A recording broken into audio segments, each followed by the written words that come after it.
வணக்கம் ஃப்ரெண்ட்ஸ், நான் தான் உங்கள் பிரேம் பேசுகிறேன். சுவாதி ஆர்கானிக் ஃபார்ம்லேருந்து. இந்த வருஷம் எங்கள் நெல் அறுவடை ஸ்டார்ட் பண்ணியாச்சு.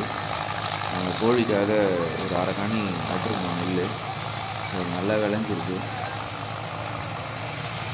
ஃபுல்லாக